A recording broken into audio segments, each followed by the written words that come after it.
Parang tinamaan ng matigas na bagay si Isabela sa mga salitang yon. Bigla siyang tumayo mula sa kanyang kinauupuan. Paghihiganti ang gusto ko. Hindi isang panibagong tali. Sambit ni Isabela ng may galit. Hindi ko ipagpapalit ang isang hawla sa isa pa. Tumaas ang kilay ni Dante. Hindi ako nag-aalok ng isang hawla, Isabela. Isang trono ang inaalok ko. At ano naman ang kapalit nun? Hamon ni Isabela. Gagamitin mo ang pangalang Diluna para durugin ang Moretti. Prinsesa ako ng Diluna. At hindi isang piraso ng laruan na pwede mong laruin. Umupo ka muna, Isabela. Hindi. Aalis na ako. Mas mahalaga ba ang pride mo kesa sa iyong paghihiganti? Huminto si Isabela, ngunit hindi siya lumingon. Kayang-kaya kong harapin si Vince na mag-isa. Kaya mong harapin gamit ang ano? Ang boses ni Dante ay may halong panunuya. Mas mataas ang kapangyarihan ko kesa sa iyong ama sa lungsod na ito.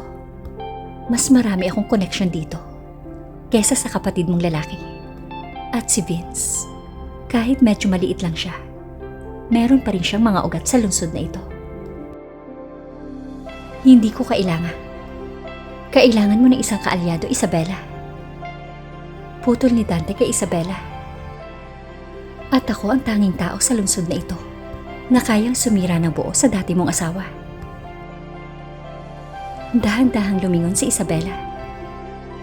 Bakit? Bakit mo naman ako tutulungan? Tumayo si Dante at lumakad patungo sa bintana. Ang sinag ng araw ay nagbigay liwanag sa perpekto at matibay niyang mukha.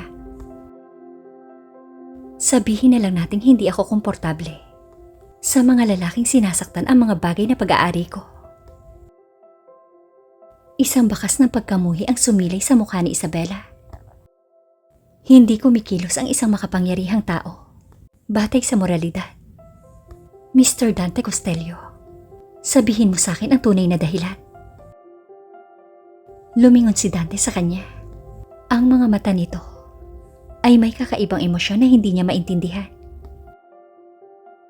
Sabihin na nating may sarili akong dahilan. Mga pribadong dahilan. Anong dahilan? Hindi na yun mahalaga. Sabi ni Dante habang binabaliwala ito gamit ang kanyang kamay.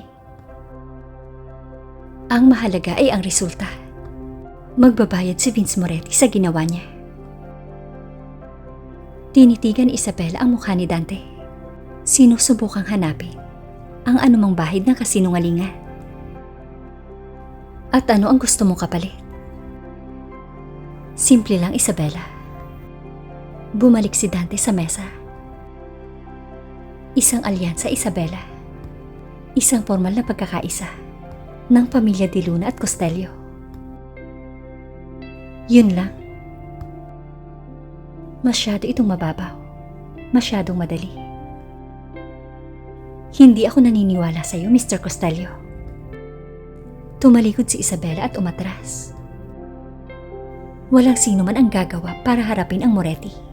Para lang sa isang alyansa. Lumamig ang mukha ni Dante. Sa tingin mo ba nagsisinungaling ako? Sa tingin ko ay tinatago mo ang isang bagay. Mabilis na gumalaw si Dante. Hindi pa nakakahinga si Isabela ay nagawa na nitong lumapit sa kanya. Ang init ng katawan nito ay naramdaman niya. Gusto mo bang marinig ang katotohanan, Isabela?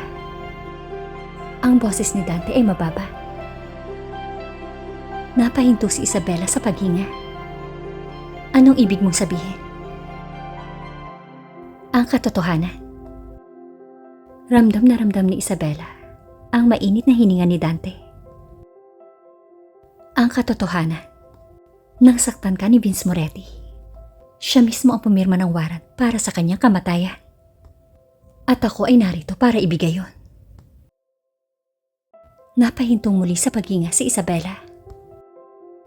Anong ibig sabihin nun? Ibig sabihin ay hindi ka lang niya sinaktan. Sinaktan niya ang bagay na pag-aari ko. Parang bomba ang mga salitang yun na sumabog sa isip ni Isabela. Ano? Umatras si Dante at inayos ang kanyang damit. Alam ko ang lahat, Isabela. Ang tungkol sa'yo. Kay Vince at Sofia. Alam kong pinili niya si Sofia. Alam kong hinayaan niyang mamatay ang inyong anak. Alam ko ang lahat ng nangyari sa malamig na silid na Sacred Heart Clinic. Parang umiikot ang buong paligid. Paano mo nalaman ang lahat ng ito? Alam ko ang lahat ng nangyayari sa lungsod na ito. Simpleng sabi ni Dante habang nagsasali ng alak sa 2 baso at iniabot ang isa kay Isabela.